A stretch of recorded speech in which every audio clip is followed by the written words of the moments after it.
నేటి దైవవాక్కు ఫిలిప్పీలకు రాసిన పత్రిక 1వ అధ్యాయము 12వ వచనం. సహోదరులారా, నాకు సంభవించినవి సువార్త మరి ఎక్కువగా ప్రబలుటకే సమకూడేనని మీరు తెలుసుకొనగోరుచున్నాను.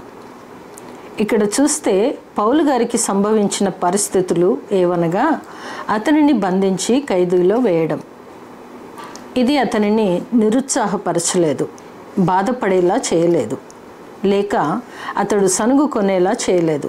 ఎందుకనగా అతనిని బంధించారే కానీ దేవుని వాక్కును ఎవ్వరునూ ఎప్పుడునూ బంధింపలేరు, బంధింపబడదు కూడా. ఆదికాండము 50:20 వచనంలో చూస్తే, మీరు నాకు కీడు చేయనుద్దేశించితిరి కానీ నేటి దినమున జరుగుచున్నట్లు అనగా బహు ప్రజలను బ్రతికించినట్లుగా అది మేలుకే దేవుడు ఉద్దేశించెను. ఈ వచనంలో దేవునిపై యోసేపు దృఢ నమ్మకము, విశ్వాసము, ఆధ్యాత్మిక సత్యాలను గురించి యోసేపు గ్రహించాడు. దేవుని సంకల్పము గురించిన అతని సంపూర్ణమైన అంగీకారము కనిపిస్తున్నాయి. ఈ వాక్యంలో మనం చూస్తే దృఢమైన నిశ్చయత కలిగినట్లుగా మాట్లాడుతూ కనిపిస్తున్నాయి. మానవ చరిత్ర అంతటిలోనూ సర్వలోకానికి రాజాతిరాజు దేవుడే. తన శ్రేష్టమైన సంకల్పాలను నెరవేర్చుకుంటూ దేవునిపై నమ్మకం ఉంచిన, దేవుణ్ణి ప్రేమించిన వారికి మేలు కలుగచేస్తూ ఉన్నాడు. యోసేపు ధైర్యంగా పలికిన మాటలు ఇవి.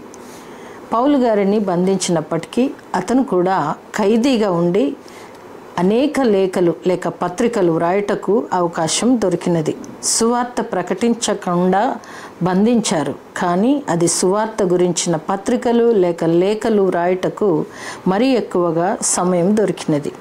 కొన్ని కష్టతరంగా ఉండవచ్చు, నిజానికి అవి మేలుకరంగా దేవుడు తీర్చగలడు. అదే జరిగినది.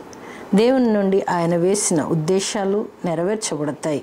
అందుకే పౌలు గారు అంటున్నారు, సువార్త మరి ఎక్కువగా ప్రబలుటకే సమకూడెనని మనకు ఉపదేశించుచున్నారు.